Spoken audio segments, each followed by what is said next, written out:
en direct du site emblématique de la Pierre d'Horta, un lieu mythique de la vallée de Chamonix où se sont succédés de très grands grimpeurs. La météo est encore de notre côté aujourd'hui, donc à vélo ou à pied, rejoignez le festival Ascension. Et pour vous plonger au cœur des festivités ce vendredi, je suis en compagnie de Cléo. Bonjour Cléo. Bonjour Caroline, bonjour Kirstine, bonjour Jean-Claude et bonjour à nos auditeurs. Côté technique, Kirstine est aux manettes donc. Comment vas-tu Kirstine ? Je suis super contente d'être ici. En fait, ça me rappelle ce qu'on appelle en Nouvelle-Zélande les bush doufs. Un douf dans la forêt qui fait vivre. Excellent. Et Jean-Claude nous soutient au studio à Chamonix. Nous sommes donc prêtes et prêts à vous emmener à la rencontre de celles et ceux qui façonnent le festival Ascension 2024. Pendant 1 heure de direct à bâton rompu, vous allez découvrir autrement les activités artistiques, sportives, culturelles proposées et vous laisser emporter par une programmation musicale détonnante.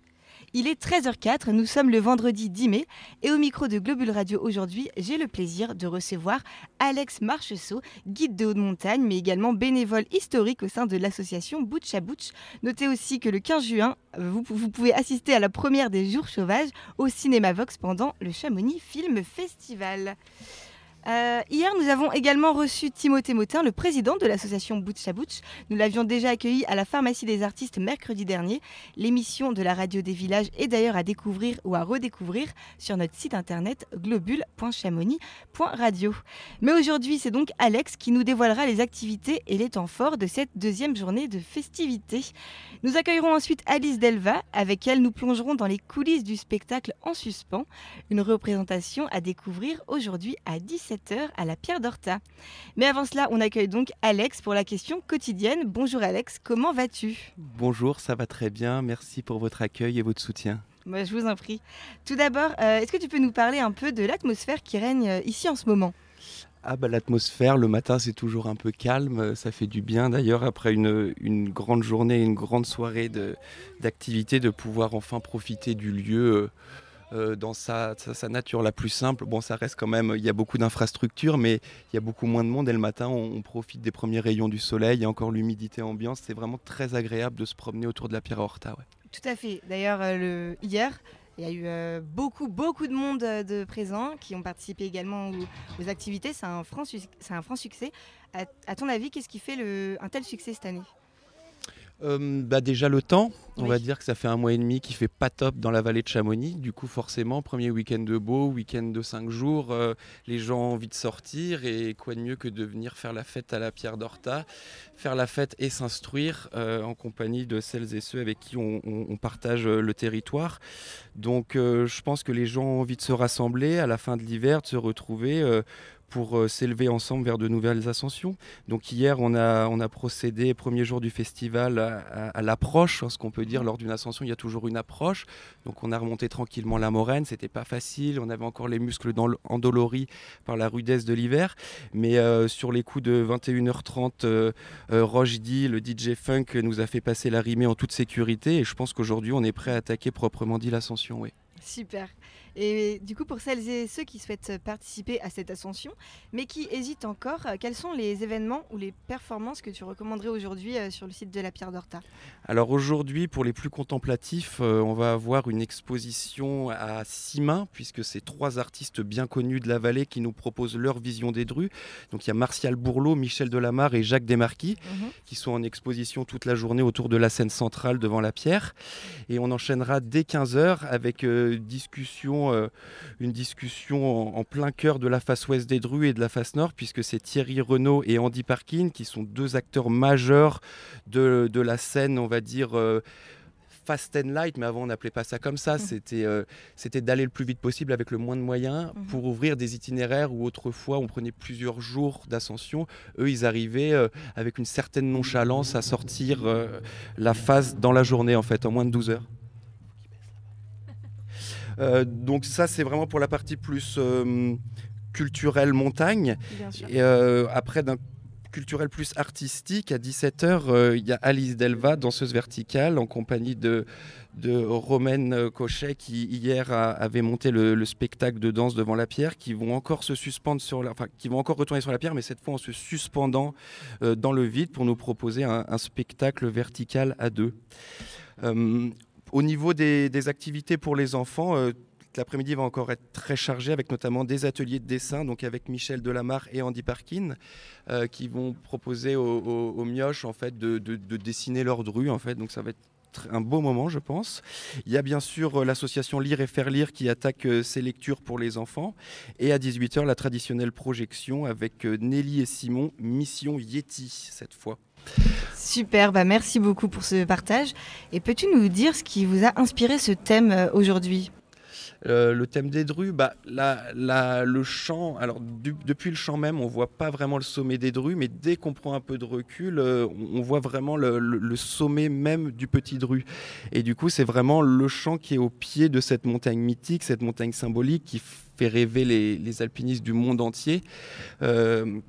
Du coup, pour nous, c'était important. Déjà, l'année dernière, il y avait eu un thème dru, mais on trouvait que on n'avait pas assez étoffé en fait, le sujet. Donc, cette année, on a décidé de reprendre ce thème et d'aller peut-être voir un peu plus profond dans les fissures de la face ouest pour dénicher de nouvelles histoires trépidantes pour nos auditeurs. D'accord, très bien.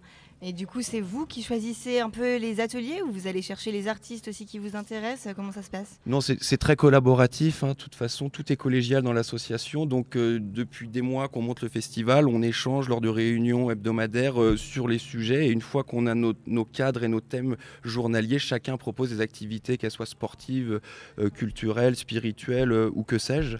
Et puis après, on fait le tri pour essayer d'avoir une programmation un peu cohérente, même si parfois c'est tellement dense que parfois on a l'impression que c'est un peu décousu, mais faut pas s'en faire. Derrière, il y a vraiment une logique implacable. Et c'est un programme plutôt très très bien cousu que vous nous avez proposé ici.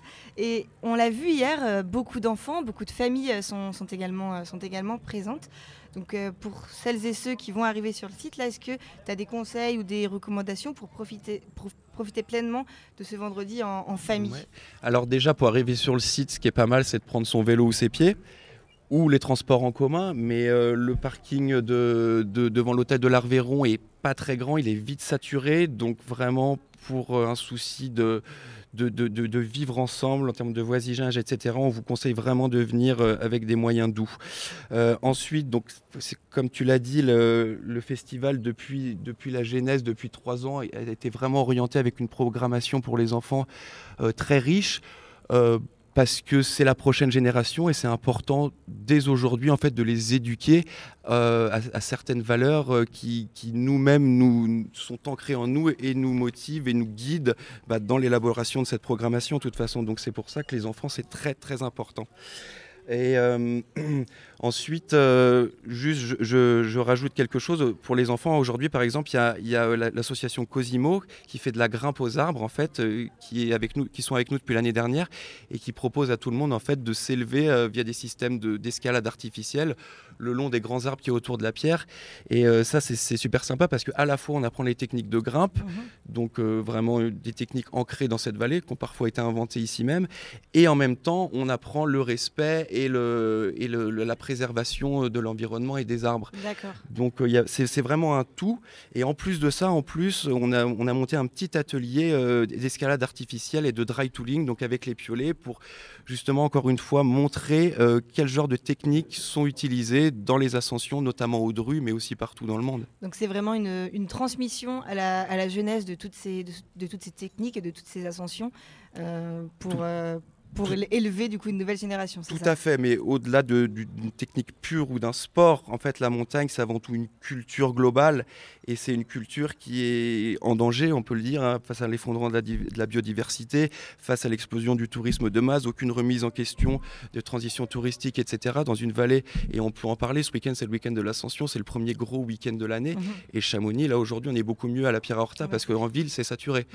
Et du coup par rapport à toutes ces problématiques, c'est important que les locaux s'emparent de ces sujets et puissent discuter ensemble vraiment des enjeux pour les futures générations, justement. Et vous avez vraiment une portée quand même sur l'écologie et l'environnement que vous voulez faire passer un message aussi à travers ce festival. Oui, mais après, c'est pas du green ou du social washing. Je pense Non, que c'est vraiment ancré dans notre ADN et toute la démarche du festival, dès son montage, est réfléchie par rapport à ces problématiques-là. Donc en fait, c'est même pas un handicap qu'on s'impose, c'est juste une démarche de construction. C'est selon vos valeurs et votre logique, donc c'est pas, Tout vous faites à pas fait. d'efforts, quoi. Et social.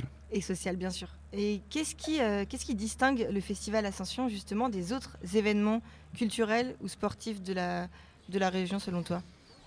Il se distingue par sa singularité, mais je pense que chaque événement, qu'il soit sportif ou culturel, dans sa vallée, a sa propre identité, a ses valeurs et même son public.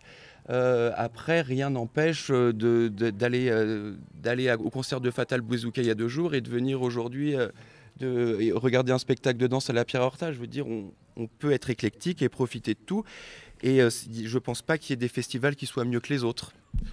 Sauf ceux qui sont payants. Oui, parce qu'on le rappelle, le Festival Ascension, c'est totalement gratuit. J'ai une dernière question. Donc, parmi tout ce que vous proposez, toi, c'est quoi ton coup de cœur?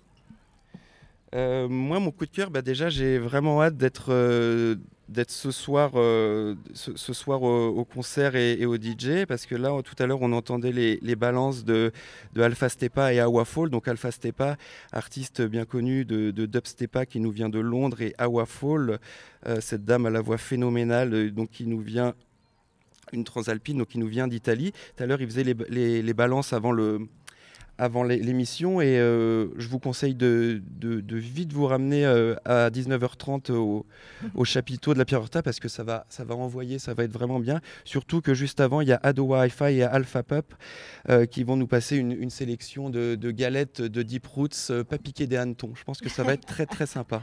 Super, merci beaucoup Alex. Je te souhaite une excellente deuxième journée de festival. On te laisse peut-être terminer l'organisation. Et chers auditeurs, on vous invite du coup à nous rejoindre à la Pierre d'Horta dès 14h. Restez avec nous sur Globule Radio. Il est actuellement 13h15. Nous sommes en direct du coup du festival Ascension. Oui, dis-moi. Oui, je voulais juste vraiment remercier Globule Radio qui nous soutient depuis le début, et c'est très important d'avoir une bonne communication qui ait du sens. Donc vous le faites très bien. Donc merci pour ça, merci pour ce live. Merci aussi à tous les bénévoles. Ce festival gratuit ne repose que sur le bénévolat, et il y en a qui ne dorment pas depuis des jours, et chaque année c'est pareil, et ils sont toujours avec le sourire dès le matin. Et donc merci à eux, parce que sans eux on ne pourrait pas monter le festival. Merci aussi au public, parce que comme c'est un festival gratuit, la seule chose qui fait tourner le festival, c'est les consommations. Donc c'est les candy shops, c'est les crêpes, c'est les boissons. Donc il faut absolument consommer, venir et consommer. En plus il fait chaud, ça tombe très bien. C'est ça. Oui, il y a aussi du merchandising. Il y a Léonore qui nous a fait des super t-shirts en linogravure. Donc, faut pas hésiter. C'est ce qui fait vivre le festival, car nous sommes indépendants de toute subvention. Je tiens à le rappeler. Merci beaucoup. Bravo pour ce beau projet. Merci à toi.